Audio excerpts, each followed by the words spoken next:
بسم الله والحمد لله والصلاة والسلام على رسول الله وآله وأصحابه ومن والاه. أما بعد، قال الله تبارك وتعالى في القرآن الكريم: نستعيذ بالله. يا أيها الذين آمنوا لا تتخذوا اليهود والنصارى أولياء بعضهم أولياء بعض ومن يتولوهم منكم فإنه منهم. وقال عليه الصلاة والسلام: من أحب لله وأبغض لله وآتى لله ومنع لله فقد استمسك الإيمان. السلام علیکم و رحمت الله و برکات. بینندگان گرامی قدر، موضوع امروزه ما در نسبت الولا و البرا میشد. الولا و البرا این عمل یکی از اصل اسلام است. در وجود کسی اگر اصل اسلام نباشه برای او مسلمان گفته نمیشود. این شرط از قبول شدن ایمان است.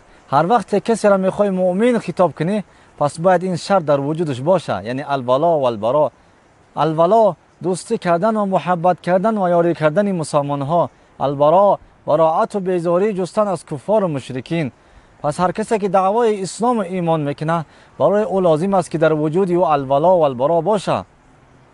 موالات را در مقابل مسلمین استفاده کنه و معادات را در مقابل مشرکین، یعنی با همراه مسلمان ها دوستی کنه و با همراه کفار و مشرکین دشمنی کنه، بغض و عداوت کنه.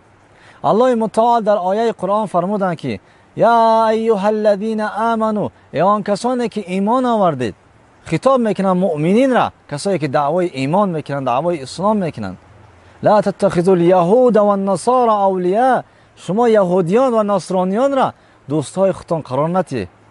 چرا؟ زیرا که اونها دوستای بعضی دیگر شان هستند. یعنی کافر دوستی کافر است و شما مسلمان ها دوستای کافران نباشه و کافران را دوستی خودتان قرار ندید. هر کسی که از مسلمان ها کفار را دوستی خود قرار میدهد، الله متعال در آیه قرآن میفرماید: و من یتولوهم منکم فانه منهم، هر کسی از شما دوستی میکنه با همراه اونها، یا از جمله همونا است.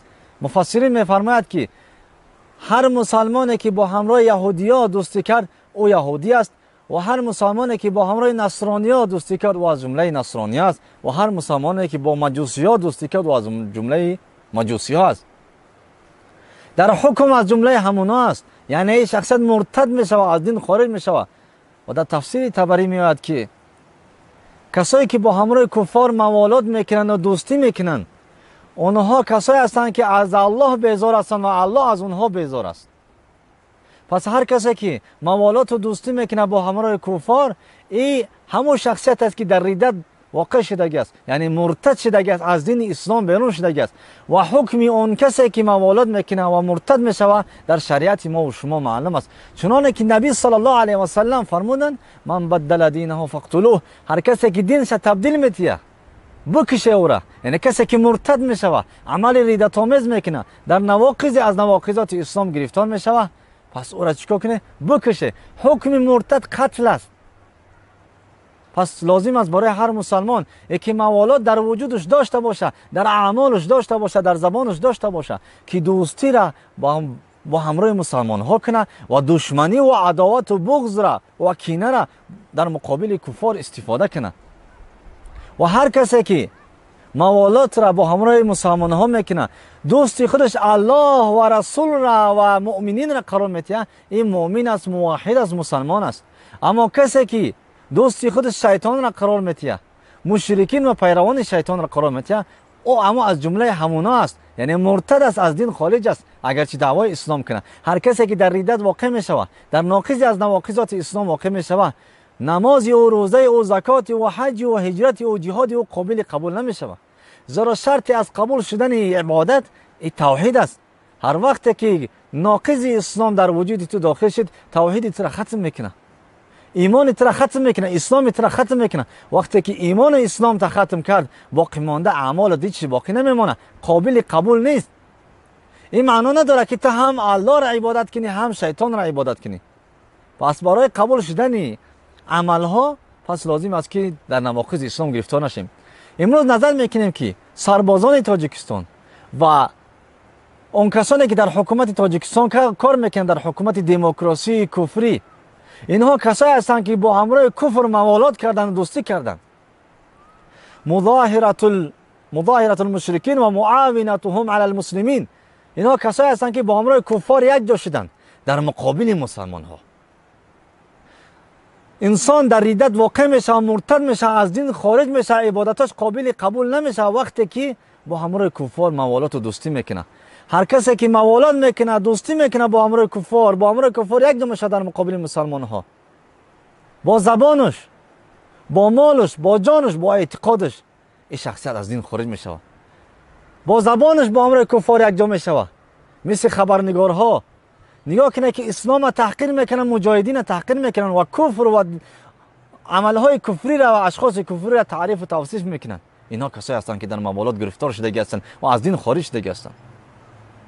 با مالش دوستی میکنه، یعنی پول میتیه برای حکومت کفری تا یک دموکرات قائم باشه. نعوذ بالله که این کفر است. شما میدونه که دموکرات ضد اسلام است. و سوم یکی با بدنش موالات میکنه، یعنی سرباز حکومت کفری میشوه، یکی سرباز سلاحش میشوه، یکی سرباز نظامی، یا یکی بگیم یا سرباز اعلامیش میشه یا سرباز ادارویش میشوه. با بدنش خدمت میکنه برای باقی ماندن کفر. این عملی است که انسان از اسلام بیرون میکنه و مرتد میشوه و از اسلام خارج میشوه. و همچنین به اعتقادش این باوریت داره که دموکراتیا یک قانون جدید است و پیشرفتر است در دنیا، اما قرآن یک قانونی است که قدیم شده است. نعوذ بالله من ذلک. یعنی به اعتقادش قانون کفری بالاتر میدونه از قانون اسلام. این کسی است که از دین خارج میشوه. و آن سربازان و آن کسانی که در حکومت تاجیکستان کار میکنن و راضی هستند، کسایی هستند که در ردت واقع شدند، چرا موالات کردند. الله متعال فرمود و من یتولهم منکم فانه منهم، هر کسی از شما با همراه اونها دوستی میکنه از جمله همونا است، یعنی مرتد است. آگاه باشید که این حکومت دارا و این کسایی که در حکومت کار میکنن، حکومت دارا طاغوت هستند و کسایی که در حکومت کار میکنن اینها کافر هستند و سربازان شیطان هستند و سربازان طاغوت هستند. الله ما و شما را از جمله موحدین صادقین صابرین قرار بده و جنت الفردوس برای ما و شما نصیب بگردونه. و السلام علیکم و رحمت الله و برکاته.